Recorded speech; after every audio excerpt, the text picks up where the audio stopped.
சாப்பிட்ட மாமா சூப்பரியா மார்பிங் பண்ணிருக்கியா.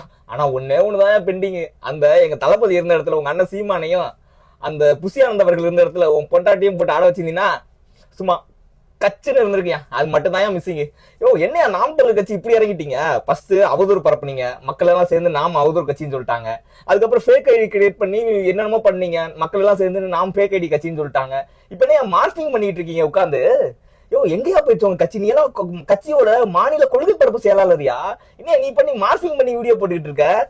உன்னை பத்தி நான் ஏன் அவதூறு வந்துச்சு? இந்த திருச்சி சூரிய சிவானா சொன்னாரு, நீ உங்க கட்சியோட முன்னாள் மாநில ஒருங்கிணைப்பாளர், அவர் பேர் என்ன, இறந்து கூட போயிட்டாரு, முத்துக்குமார். அவர் இறந்ததுக்கு அப்புறம் அவர் பொண்டாட்டிய வந்து 3 மாசத்துல நீயும் உங்க அண்ணன் சீமானு சண்டை போட்டு நீ கல்யாணம் பண்ணிக்கிட்ட. அதுக்கப்புறம் அவங்க வயிற்றுல இருந்த குழந்தைய வந்து அபாசனம் பண்ணிட்ட. அதுக்கப்புறம் என்ன பண்ண, அந்த முத்துக்குமார் அவர்களுடைய சமாதியை உடைச்சு எரிஞ்சிட்ட. அப்படியெல்லாம் உன்னை பத்தி சொன்னாங்கய்யா. நாங்க விர்ச்சுவல் வாரியர்ஸ் நல்ல பசங்க, அதெல்லாம் எடுத்து பேசணுமா? ஏன்னா எங்ககிட்ட ஆதாரம் இல்ல, சரியா? அது அவதூறா கூட இருக்கலாம், உண்மையா கூட இருக்கலாம். நாங்க அதெல்லாம் எடுத்து பேசல, கண்டுக்காம போயிட்டோம். புரியுதா? ரொம்ப நல்ல பசங்க விர்ச்சுவல் வாரியர்ஸ். எங்ககிட்ட ஆதாரம் இல்லாம நாங்க எதையும் பேச மாட்டோம். திமுக கார மாதிரி கிடையாது, நாம் தமிழ் ஐடி விங்க மாதிரி கிடையாது. ரொம்ப ரொம்ப நல்ல பசங்க. நீ என்ன இப்படி பண்ணிட்டு இருக்க? உங்க அண்ணன் சீமான் தான் ஆடினாரு, அதை எடுத்து போட்டா நல்லா இருக்குமா? நான் கேட்கவா? அப்ப அவர் ஆடும் போது என்ன பண்ணிக்கிருந்த? என்ன பண்ணிக்கிருந்த? உன் வாயில கொண்டு போய் அவர் பட்டக்ஸ்ல வச்சுட்டு இருந்தியா என்ன?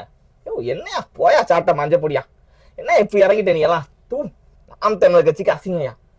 போங்கய்யா, நாம அவதூறு பயிலுக்கலாம்.